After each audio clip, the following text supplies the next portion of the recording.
Marie-Lise Lebranchu, la ministre de la décentralisation et de la fonction publique, est l'invitée de Preuve par 3. Bonsoir madame. Bonsoir. Et merci d'être avec nous donc pour ce rendez-vous de Public Sénat avec l'agence France Presse, c'est-à-dire ce soir avec Perrine Tarnaud et Déborah Claude, avec donc trois grandes parties comme chaque semaine et trois grandes questions pour vous madame la ministre. D'abord, est-ce la chienlit en France?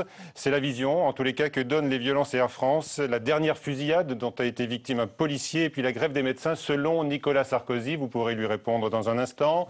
Deuxième question, à propos des fonctionnaires. Est-ce que dans notre pays, toute réforme est impossible? La CGT appelle à une journée d'action jeudi, notamment contre vos projets pour réformer la carrière des fonctionnaires. Enfin, troisième question, en lien avec les régionales.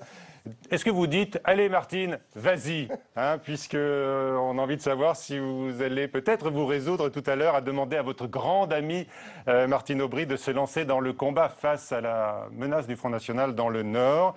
Et puis vous-même, vous nous direz si vous pouvez peut-être aller au combat en Bretagne, puisque la question se pose, on vous la posera tout à l'heure. Air France, donc, d'abord. Air France, c'est le résumé de la France. Si on lit un peu la presse internationale, trop de personnel, pas assez d'heures de travail et puis une incapacité à se réformer. Voilà en tous les cas ce qu'on entend donc et ce qu'on lit dans toute la presse internationale depuis hier et depuis cette agression violente de deux dirigeants de la compagnie. Les images encore, bien sûr, sont dans toutes les mémoires, tant elles sont marquantes. Nicolas Sarkozy va donc plus loin aujourd'hui que la condamnation générale en dénonçant la chienlit, le délitement de l'État. C'est un mot qui est repris chez les Républicains. Écoutez par exemple le député Alain Chrétien. Où étiez-vous? Où êtes-vous, monsieur le Premier ministre? Où est l'État actionnaire qui doit taper du poing sur la table pour faire cesser cette chienlit qui porte atteinte à l'un des fleurons de notre pays? Alors, madame la ministre, est-ce que c'est la chienlit en France en raison du pouvoir socialiste? D'abord, je pense que les responsables politiques doivent toujours faire attention aux mots qu'ils emploient. La chienlit, c'est un mot dont on se souvient quand on lit son histoire ou quand on l'a vécu. C'est tout le monde dans la rue, plus d'autorité. Une situation pré-révolutionnaire. Le mot est sorti en mai 68 dans la bouche du général de Gaulle. Je pense que toute personne raisonnable se rend compte qu'il n'est pas du tout, c'est pas du tout de même nature. On a un grand conflit à l'intérieur d'une grande entreprise dont on est fier, effectivement Air France, dans lequel l'État a 17% du capital. Une négociation qui échoue avec un des syndicats, le SNPL, c'est-à-dire le syndicat des pilotes, et du coup la direction qui propose, parce qu'il y a échec avec les pilotes, de supprimer 2900 emplois dans d'autres catégories. Donc effectivement, il y a quelque chose de très dur à vivre pour les autres, qui disent oui, mais s'il y avait eu une négociation avec les pilotes, moi je ne serais pas licencié. Est-ce que vous dites, est-ce que vous êtes en train de dire que la violence physique répond à une certaine violence sociale? Je pense que c'est une situation extraordinaire. Et moi je prends les paroles du DRH lui-même Air France, qui dit attention, ne jetez pas l'opprobre sur tous les syndicalistes. Il s'agit de quelques-uns qui ont voulu manifester et qui ont été débordés par leur propre colère. On voit bien sur les images. Il faut reprendre le dialogue social. Je pense que rien ne se règle dans une grande entreprise sans dialogue social. D'accord, mais pourquoi le mot chienlit serait dangereux, selon vous? C'est parce que vous dites aux Français, ça y est, depuis Air France, tout le monde est dans la rue, c'est fini, il n'y a plus d'autorité, il n'y a plus de corps intermédiaires. Allez-y, si vous les revendiquez, courez dehors et revendiquez. C'est quasi un appel à la rue. Il faut faire attention.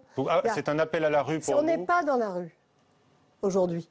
Air France, c'était pas dans la rue. C'est un vrai heurt entre un DRH qui d'ailleurs lui est raisonnable dans son vocabulaire et des syndicats. Et bon, mais vous dites dans la bouche de Nicolas Sarkozy, c'est un appel à descendre dans la rue, alors que historiquement, vous l'avez dit, le général de Gaulle avait utilisé ce mot-là pour vider la rue et l'Odéon aussi. Ou bien Nicolas Sarkozy ne se souvient plus de l'état du pays quand le général de Gaulle a osé utiliser ce mot.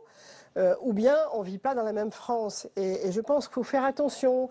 Notre pays est fragilisé par la crise. Nicolas Sarkozy sait qu'elle a commencé en 2008, que même si qui que ce soit était au gouvernement, c'est difficile pour tout le monde, c'est difficile pour nous, c'est difficile pour Air France dans un autre contexte.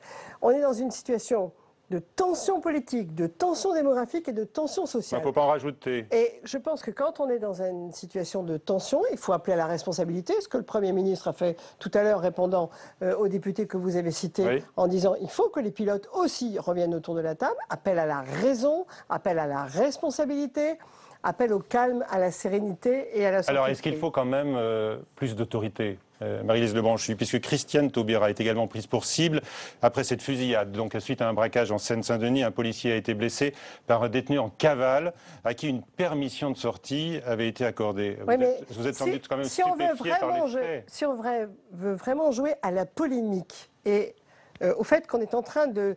Non, il y a des faits. Le détenu en cavale a donc bénéficié d'une permission. Il avait un très lourd antécédent judiciaire, une trentaine d'affaires. Parce qu'il a eu une permission. Pourquoi il a eu une permission? Parce qu'il y a eu une loi votée en 2004, M. Sarkozy était président de la République, qui écrit un certain nombre de motifs pour lesquels, avant qu'il ne soit considéré comme radicalisé, un certain nombre de motifs pour lesquels on peut accorder une sortie. Alors, quand on fait voter une loi, on regarde qu'effectivement, sur certaines applications de cette loi, la sortie de cet homme, le fait qu'il soit parti, il n'est pas rentré, malheureusement... Il s'est sauvé. Il s'est sauvé. La loi est de 2004. Donc moi, j'ai envie de dire à M. Sarkozy, assumez vos responsabilités. Ce que dit Christiane Taubira est simple, c'est qu'il faut revoir la loi de 2004, y compris sur les conditions de sortie, quand les gens se radicalisent, parce que ce n'est pas n'importe quel individu. Donc moi, je pense que quand on est un ancien président de la République et qu'on aspire peut-être, je ne sais, enfin il semble, à le redevenir, il faut être extrêmement attentif aux mots qu'on emploie, aux expressions qu'on emploie, ne pas faire comme si rien n'existait quand on était au pouvoir soi-même de son propre passé et aborder toutes les questions avec sérénité. Oui, d'accord. En quoi un ministre de l'Intérieur, une ministre de la Justice, un président de la République aujourd'hui, un Premier ministre et moi-même, serions-nous en fait en train d'applaudir en disant « chic, chic, il faut se faire sortir des délinquants dangereux ». Ça n'a pas de sens. Dire ça n'a pas de sens. Nous voulons nous protéger, nous, nos familles, nos enfants, nos citoyens, tout le monde. Ça n'a pas de sens. Mais elle est beaucoup attaquée sur ce thème-là, vous savez, la ministre Oui, de la mais parce Justice. qu'on en fait une sorte de jeu politique. Ah. Alors, quand on fait un jeu politique, il faut faire attention à quoi on joue. Et moi, je pense qu'il faut être solidaire avec les gendarmes et les policiers qui prennent des risques inconsidérables, pardonnez-moi, pour nous protéger. Il faut se dire ensemble, et ça aurait pu être la proposition du député aujourd'hui, dire nous avons voté une loi 2004, apparemment son application pose problème, revoyons-la ensemble. On est responsable ensemble d'une société, y compris quand on est dans l'opposition. Et attention, parce qu'on fait un jeu dangereux. Et ce jeu dangereux ne profite pas à une République apaisée, il profite à la République des extrêmes. Donc attention aux responsabilités que l'on prend. Allez, chacun à sa place. Chacun à sa place. On va parler des fonctionnaires maintenant, Marie-Lise Lebranchu. Ils sont souvent décriés, dénoncés. Eh bien, et quand même, les hommages, il faut le noter, se sont multipliés depuis ce week-end pour leur engagement dans le déluge meurtrier dans les Alpes-Maritimes, les fonctionnaires d'État, également les fonctionnaires territoriaux. Mais beaucoup de questions se posent quand même. Après cette nouvelle catastrophe, bien sûr, la bétonisation des sols, le système d'alerte, et puis celle des moyens également. Alors, est-ce que cette question est légitime? Écoutez le sénateur écologiste André Gattolin, qui prend l'exemple de Météo France et de la baisse des dotations, déjà. Le supercalculateur de la météorologie anglaise est 15 fois supérieur en puissance à celui dont nous disposons aujourd'hui en France et Météo France. Nous devons renouveler tout ça et à chaque fois qu'il y a un peu d'argent de réserve, eh bien, au moment des coupes budgétaires, on va prendre cet argent. Et je dis, là, effectivement, il y a un comportement, j'accuse pas le gouvernement, j'accuse le système budgétaire. On est dans une logique où nos budgets sont illisibles, où des coupes sont faites par des personnes qui n'ont pas conscience que des enjeux se jouent à long terme. Et il y a un risque. Alors on coupe et on croise les doigts qu'il ne se passera rien. Alors on a coupé dans ces budgets et puis on va annoncer mercredi qu'on va libérer des budgets. Est-ce que c'est bien raisonnable ? Alors, est-ce qu'il y a eu un coup de rabot budgétaire irraisonnable dans la prévision des risques? Alors, il y a deux choses à dire. D'abord, le supercalculateur qui s'installe à Toulouse et que tout le monde peut aller voir coûte extrêmement cher. On n'a jamais, à mon avis en tout cas, je vérifierai parce que je ne connaissais pas la question, je l'ai visité, avec fierté d'ailleurs, parce que les chercheurs ont vraiment fait un travail remarquable, est en installation. Et je pense qu'il est aussi important en termes de faculté de calcul que celui de la Grande-Bretagne, qui, elle, coupe beaucoup dans la dépense publique. En revanche, là où on pourrait se rejoindre, vous avez ici au Sénat des parlementaires, dont M. Colomba, qui ont fait un énorme travail sur la prévention des risques. La prévention des risques, en particulier des risques d'inondation, avec le problème de l'urbanisation, l'accélération de la circulation de l'eau, les nécessités des bassins de lagunage, de retenue, etc. Oui. Et qui ont proposé, ici au Sénat toujours, de confier cette responsabilité aux intercommunalités, parce qu'elles sont plus fortes que les communes. Et puis, pour des tas de raisons, les parlementaires, tous de façon assez transpartisane, ont reculé la date d'application. Voilà quelque chose qui interroge, vous voyez. Même si c'est difficile à mettre en place, je pense que le rapport de Colomba et celui qui a rédigé le rapport avec lui et M. Nègre également m'en excuseront parce qu'il me manque un nom, en tout cas montre bien qu'il y a un vrai travail et en urgence à faire et ils l'ont fait avec la tempête. On connaît les urgences, mais tout cela à chaque fois on prend un peu de temps et on me dit ça fait des normes. Oui, il y a des normes, mais j'ai toujours dit, et y compris ici, il y a des normes qui protègent les populations, mais qui protègent aussi les élus. Parce que en termes d'urbanisme, je connais une commune dans laquelle on a failli faire un parking souterrain dans une zone inondable. Heureusement, la norme est arrivée juste à temps. Il n'y a pas eu de parking souterrain. Vous voulez dire qu'il faut protéger les concitoyens contre leurs élus, parfois? Pas contre leurs élus, contre la demande, y compris citoyenne. Je ne veux pas être manichéenne. Il n'y a pas les méchants élus qui seraient prêts à faire construire n'importe quoi. C'est arrivé. Ils sont souvent soumis à une pression de leurs citoyens. Et je pense que la norme, parfois, et je l'ai souvent dit, la norme protège les élus. Et autant André Valigny, sur son travail, enlève les normes pas utiles, hein, les tailles de terrain de foot, de basket et j'en passe. Autant, quand on protège les citoyens, il faut qu'on soit... on va rester sur la baisse des dotations avec la colère des maires qui s'exprime depuis un certain temps. Écoutez Philippe Laurent, le maire de Sceaux, qui est le secrétaire général de l'AMF et qui vous interpelle. La diminution des dotations, des transferts financiers est confirmée à hauteur de 3,7 milliards. C'est un montant extrêmement important. Nous avons à plusieurs reprises attirer l'attention du gouvernement, des parlementaires sur les difficultés que ce nouveau prélèvement ne manquerait pas d'occasionner à la fois aux services publics et puis également aux investissements publics locaux. Ce que nous constatons, c'est une dérive lente mais néanmoins permanente vers un fléchage des fonds, vers un fléchage des subventions, etc., qui revient sur 30 années de décentralisation et d'autonomie de gestion des collectivités locales. Ceci nous inquiète. Alors, vous avez déjà beaucoup répondu aux maires qui se révoltent. On les a vus descendre dans la rue l'autre dimanche, mais vous êtes la ministre de la décentralisation. Et voilà un élu qui nous dit la baisse des dotations, finalement, fait reculer la décentralisation. Qui dit vrai ? Faire reculer la décentralisation, je ne crois pas, mais faire reculer son application. J'aime beaucoup Philippe Laurent, parce que je signale que dans l'opposition, puisqu'il est dans l'opposition par rapport au gouvernement actuel, il est un des seuls à défendre les fonctionnaires et à défendre le service public. Donc je fais encore plus attention à ce que dit Vous vous retrouvez sur d'autres terrains. Sur ces sujets-là. La problématique était claire. On avait 600 milliards de dettes de trop. Il faut baisser la dépense publique. J'entends que 50 milliards, c'est pas suffisant, mais quand on fait 50 milliards, ça fait 11 milliards sur les collectivités locales, le même pourcentage qu'aux trois grands budgets, l'État, la santé et les collectivités territoriales. Donc, tout le monde dit qu'il faut baisser. Moi, je ne sais pas baisser l'ensemble de la dépense publique sans les collectivités. Après, est-ce que c'est difficile? Oui, c'est difficile. Je le concède parfaitement. Est-ce que c'est réparti justement sur l'ensemble des collectivités territoriales? Vous dites oui aussi. Non. Non. Pourquoi?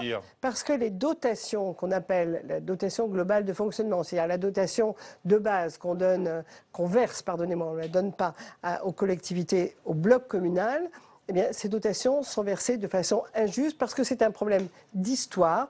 Pour des tas de raisons, on a autrefois transformé la taxe professionnelle, on a transformé la taxe locale, etc. Et puis, on a gardé d'anciennes dotations sans regarder la Pour les communes, là, vous restez toujours sur les communes. Sur le bloc communal d'abord.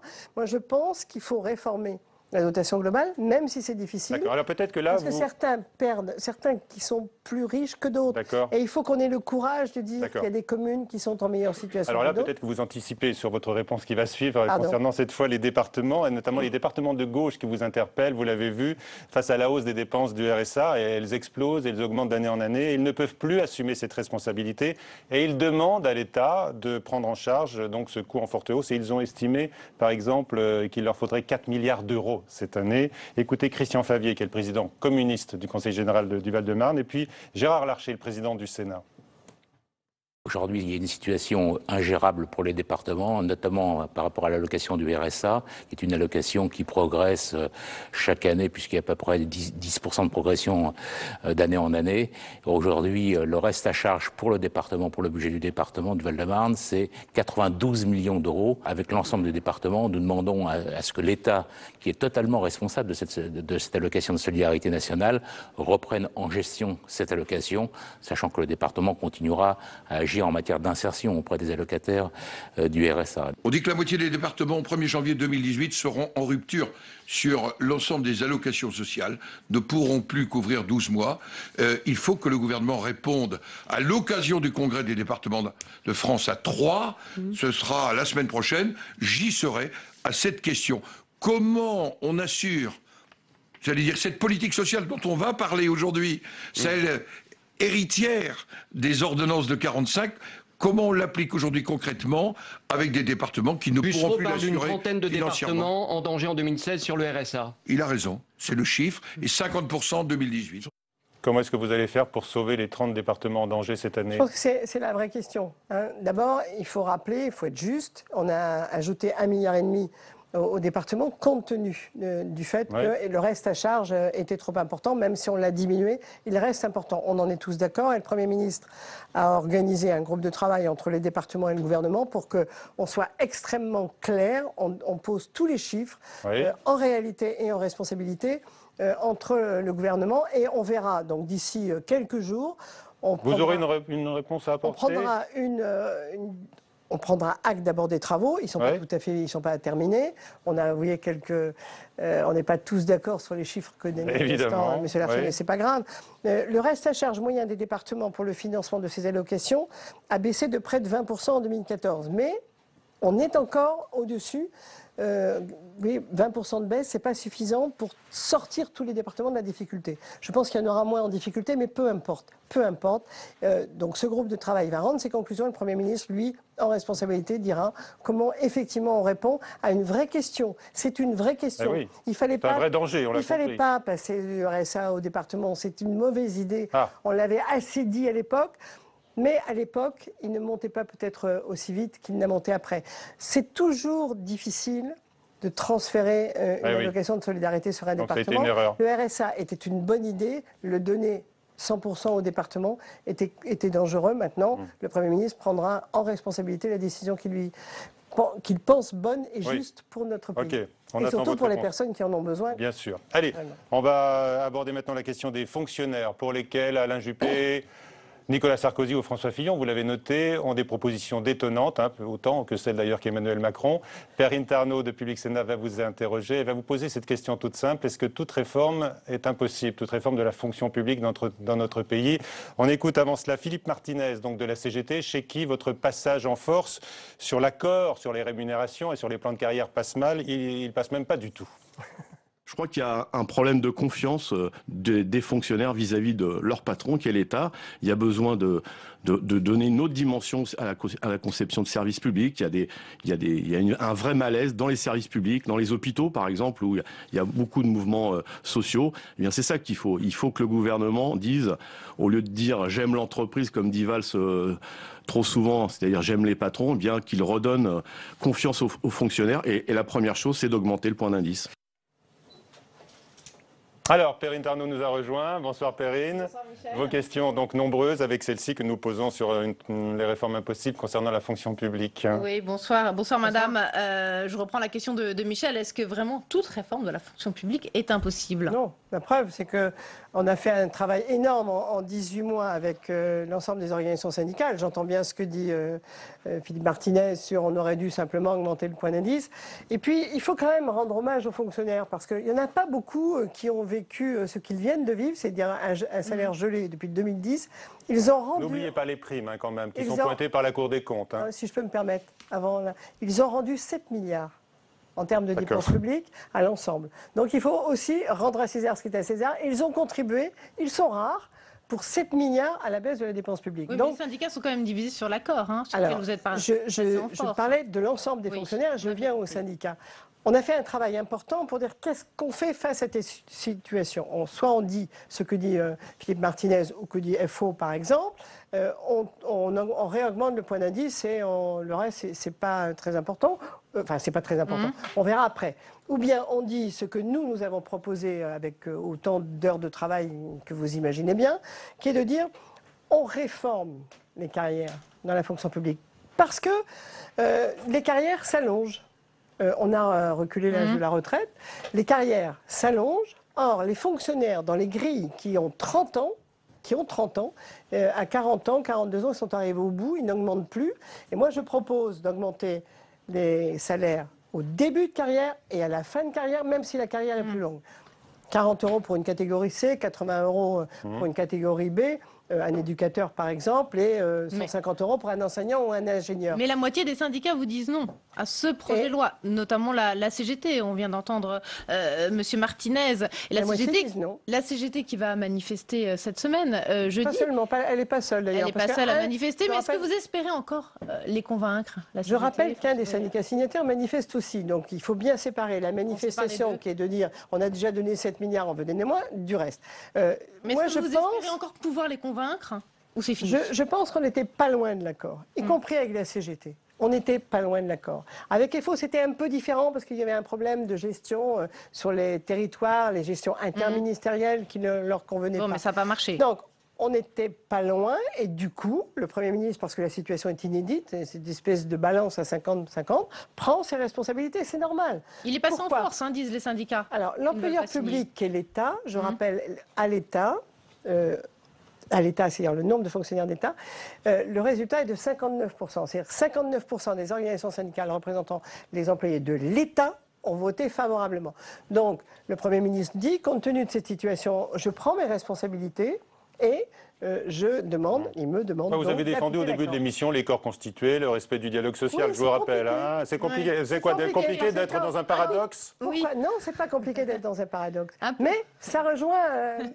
Même si c'est toute proportion gardée, effectivement, on a une demande, 59%, donc l'État dit oui. Pourquoi? Soyons très clairs, il ne faut rien cacher aux citoyens qui nous écoutent. C'est l'enseignant qui allait, en 2018, être embauché au SMIC, il a quand même Bac plus 5, qui sera embauché au-dessus du SMIC. Et le nombre d'enseignants a été intéressé par le fait que la carrière s'arrange comme celle des ingénieurs. Nous avons besoin d'enseignants et d'ingénieurs. Et puis, on n'avait pas oublié les catégories C, c'est-à-dire ceux qui font tout le travail, y compris depuis les inondations, et dont on dit que leur salaire gelé convient à tout le monde. Non, pas à nous. Vous nous l'avez dit, donc les fonctionnaires ont fait un effort de guerre de 7 milliards d'euros et pourtant les effectifs maintenant ils repartent à la hausse. Très simplement. C'est fini les efforts? C'est pas fini les efforts. Nous sommes dans une situation de guerre contre le terrorisme. Les efforts, nous avons été très clairs, 60 000 postes à l'éducation nationale, on enlève 60 000 postes ailleurs. C'est énorme. Et on ne peut pas faire la même chose avec les forces de sécurité, on en rajoute, on en enlève ailleurs? On enlève 17 000, on devait enlever, je vous rappelle, 17 000 postes à l'armée. Tout le monde, droite et gauche confondus, nous dit surtout pas. Là maintenant, il faut réaugmenter les fonctionnaires. Non, pas les fonctionnaires, parce que ce ne sont pas des fonctionnaires. Les militaires, la police. Mais cette hausse des effectifs, elle avait commencé avant les attentats de janvier 2013. Non, pas les derniers, madame. Pas les derniers, puisque la décision a été prise juste avant l'été. Les derniers, c'est plus 8 304 dans le budget 2016. Cette année. La hausse, elle est repartie. Mais je vous rappelle qu'on devait supprimer entre 14 et 17 000 postes encore issus de la loi de programmation militaire et que nous venons de changer notre fusil d'épaule sans jeu de mots indélicat. Donc on a effectivement dépassé la feuille de route du président de la République, mais personne ne nous demande de diminuer, au contraire, les effectifs de l'armée. Donc, non, mais tout le monde nous demande de diminuer les effectifs de la fonction publique dans leur ensemble. Quand vous voyez ce que rend Bercy, est-ce que vous êtes capable, ici, à Public Sénat, de rendre autant de postes en proportion que Bercy? Sûrement pas. Ils ont rendu, ils sont en milliers... On n'a pas les mêmes marges, je peux vous le garantir. Non, mais c'est toujours un pourcentage, en milliers de postes. Et c'est très compliqué. Et qu'est-ce qui se passe aujourd'hui? Moi, je vais partout, y compris avec les maires de notre actuelle opposition. Sur les territoires, on me dit, pourquoi vous avez fermé tel service public? Vous fermez les perceptions, vous fermez... Oui, parce qu'on n'a pas de fonctionnaires. Donc, il y a des injonctions contradictoires. Il faut qu'on discute d'un équilibre entre ce service public absent qui crée un sentiment d'abandon, feuille de route du Premier ministre, attention aux effectifs sur le territoire, et nos administrations centrales qui doivent encore rendre des postes. Il faut peut-être mieux organiser effectivement le tout. C'est difficile, mais je pense que les fonctionnaires ont quand même consenti beaucoup d'efforts. Ce qui peut se créer peut-être un sentiment d'incompréhension, c'est quand on entend le ministre de l'économie Emmanuel Macron qui finalement dit un peu la même chose que Nicolas Sarkozy, le président des Républicains, à savoir plus de souplesse dans le statut des fonctionnaires. Quand Emmanuel Macron dit ça, enfin je ne veux pas penser à sa place, hein, il prend l'exemple de 2 cadres supérieurs. Un cadre supérieur qui discute de stratégie économique chez lui, un cadre supérieur d'une boîte. Je rappelle, parce que souvent on rappelle, et peut-être pas suffisamment Emmanuel Macron, je lui dis aussi à lui, que nous avons beaucoup de contractuels. Moi-même, responsable du secrétariat général modernisation de l'action publique, j'ai embauché des chefs d'entreprise, start-up, pour le numérique et l'open data. Donc on peut, à un moment donné, sur des postes particuliers de stratégie, avoir des contractuels. On en a beaucoup. Peut-être même que parfois on en a beaucoup trop. Ne confondons pas la souplesse dont on a besoin. Confusion alors chez Emmanuel Macron. La fonction publique. La fonction publique, c'est elle qui assure la solidité de la nation. Oui, mais vous ne parlez pas, du nation. temps de travail des fonctionnaires, parce qu'on voit les propositions des ténors de la droite qui disent qu'il faut que les fonctionnaires travaillent au moins 35 heures. Ce n'est pas le cas apparemment de tous. Et il faut, pour François Fillon, aller jusqu'à 39. Quand ils sont employeurs publics, ça dispense d'embauche supplémentaire. Quand ils sont employeurs publics, j'espère qu'ils font travailler leurs fonctionnaires 35 heures. Mais moi, j'ai confié une mission à Philippe Laurent, dont on parlait tout à l'heure, justement, pour qu'on ait un aplat, parce qu'on joue beaucoup sur des clichés. Hein, clichés, privilèges, etc. Moi, je veux savoir exactement le temps de travail des fonctionnaires, et je vous rappelle que quand on parle de 35 à 39 heures, on paye les 4 heures de plus. Donc cliché, vous dites que ça vaut aussi pour Emmanuel Macron, cliché alors ? Quand vous dites cliché, ça vaut aussi pour Emmanuel Macron, sur les fonctionnaires ? J'ai beaucoup discuté depuis avec Emmanuel Macron, qui a vraiment tenu à rester dans son périmètre. Et moi, franchement, cette polémique-là, elle est derrière, quoi. On peut en remettre... Elle est derrière ? Bon, on va quand même écouter ce qu'on dit Claude Barthelone, le président de l'Assemblée nationale, parce que pour lui, c'est pas tellement derrière lui. On écoute Claude Barthelone et on réagit après. Moi, je sais d'où je viens et je sais ce que représentent les services publics pour aider à grandir des mômes comme celui que j'étais au moment où je suis rentré de Tunisie. Et je sais ce que représente le service public quand vous n'avez rien. C'est le patrimoine de ceux qui n'ont pas de patrimoine. Et du coup, jeter l'opprobre comme ça sur une catégorie d'hommes et de femmes qui n'est pas simplement une catégorie de CSP, c'est une erreur. Lorsqu'on est ministre, on dit « j'ai une réforme à proposer » et on en discute. Et c'est normal pour un ministre. Il l'a fait. C'est une erreur ou une faute politique ? C'est une erreur et une faute politique. Voilà, une erreur et une faute, disait Claude Barthelone. C'était dimanche, Madame Lebranchu. C'est sa responsabilité, moi je suis dans le gouvernement. Depuis, on a compris, vous avez parlé à Emmanuel Macron, il n'en parlera plus, si j'ai bien compris. Alors, Et encore, moi je pense que tout débat est bon à prendre, ça dépend où on le mène. Oui. Bon, en tout cas, vous avez clos le débat avec Emmanuel Macron. C'est fini. Je crois qu'on a suffisamment à faire pour éviter les polémiques. Il va ranger son frein. Qui fatigue les citoyens. Oui, mais alors ce qui fait dire à Nicolas Sarkozy, maintenant on va écouter Nicolas Sarkozy qui dit à Emmanuel Macron, bienvenue, qu'il nous rejoigne. Finalement, il partage un peu les mêmes idées que nous. On écoute le président des Républicains. Et pour M. Macron, que les choses soient claires, s'il partage notre avis, qu'il nous rejoigne. S'il ne le partage pas, qu'il avoue qu'il a menti et qu'il prépare son retour dans le privé. La vie politique ne peut pas continuer comme cela. Parce que quand ils mentent tous, nous en prenons, cher Gérard, une part des conséquences. Voilà, donc Nicolas Sarkozy, aux journées parlementaires des Républicains. Moi, j'aurais jamais parlé comme ça. J'appartiens pas à ce type d'hommes ou de femmes politiques qui passent leur temps à polémiquer. Je crois qu'on désespère nos citoyens pour en rencontrer sans doute plus encore que Nicolas Sarkozy. Il nous demande de parler des idées, des projets et d'arrêter ce petit jeu infernal. Mais ce petit jeu... Je fais une petite phrase et en plus, vous n'avez pas le choix, vous êtes obligé Mais c'est vrai que les petites phrases... C'est un jeu dangereux. Ouais, mais elles troublent aussi à gauche les petites phrases d'Emmanuel Macron. Par exemple, le député socialiste Laurent Baumel, aujourd'hui, il dit à Emmanuel Macron, mais qui rejoignent les rangs de la droite. Moi, j'ai fait des réunions, y compris vendredi soir, avec des socialistes, des militants, des sympathisants. On prend acte effectivement qu'il y a eu une difficulté, mais on ne va pas passer notre vie sur une difficulté. Maintenant, il y a eu une difficulté de langage, dont acte, c'est terminé, maintenant on bosse, quoi. Qu'est-ce qu'on veut?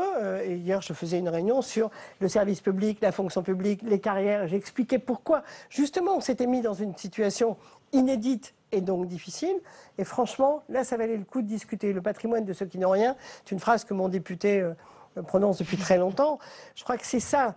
Est-ce qu'on est capable aujourd'hui de parler sereinement du service public? Et je pense qu'après les inondations, après la demande de sécurité, après la demande d'école, après la demande de santé, après les crises des urgences, parce que c'est difficile dans les hôpitaux, il faudrait qu'on parle autrement du service public plutôt qu'en montrant du doigt sa dépense. Vous dites ras-le-bol, quoi.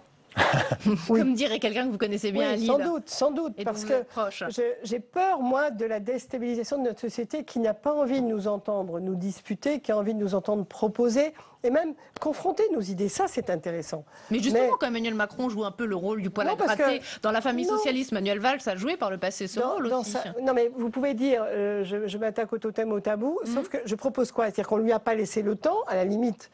C'est quand vous allez dans un think tank, vous êtes toujours dans ce type de situation, de dire qu'est-ce que je ferais à la place? Donc vous dites quelque chose, mais il n'y a pas un vrai débat d'idées. Donc moi je pense que cette société, elle a besoin d'apaisement, de sérénité, et malheureusement, c'est pas ça qu'on lui apporte tout le temps.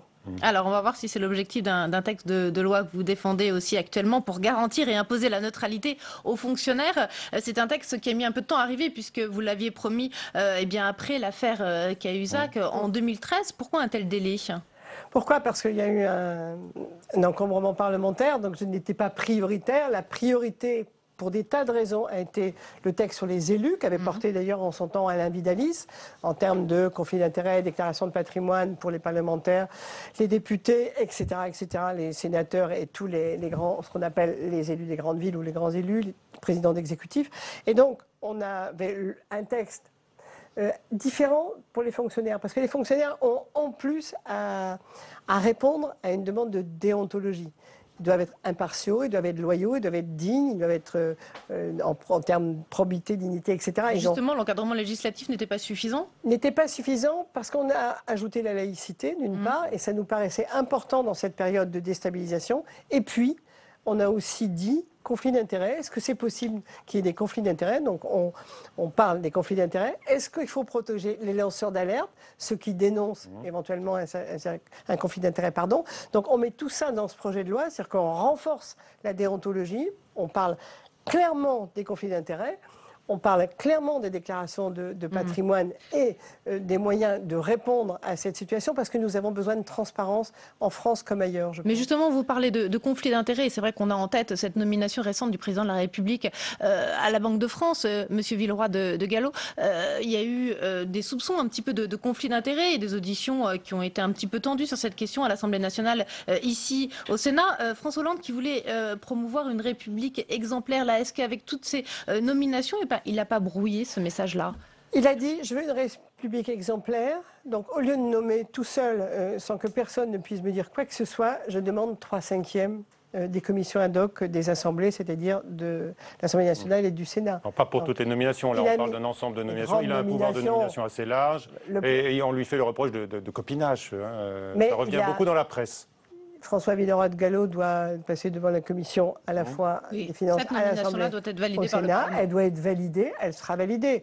Donc je crois qu'il ne faut pas exagérer non plus les choses. Les règles des 3/5, c'est quand même François Hollande qui... Mais Michel faisait allusion, c'est vrai, à un certain nombre de nominations récentes, enfin en tout cas ces derniers mois, d'une garde rapprochée de François Hollande, mais aussi de Manuel Valls dans la fonction publique ou à des postes stratégiques importants. On a un peu une impression de recasage. Est-ce qu'on peut me montrer une personne qui n'était pas au niveau de la nomination? C'est-à-dire quelqu'un qui a fait une grande école de service public, qui passe en cabinet, qui est nommé après, c'est normal. Je veux dire. Donc aucun soupçon, aucun reproche. Moi, j'ai pas de cas qui me montre qu'il y ait un reproche.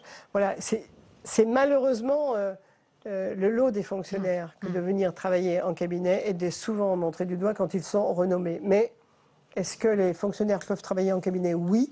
Est-ce qu'ils peuvent continuer leur carrière? Oui, parce qu'ils sont loyaux impartiaux et laïques. Terry, une toute dernière question. Oui, dernière question. Votre réaction à ce qu'on a appris cet après-midi autour de Claude Bartolone, qui est visé par une enquête préliminaire sur un éventuel emploi fictif au Conseil général de la Seine-Saint-Denis, emploi fictif d'un ancien élu.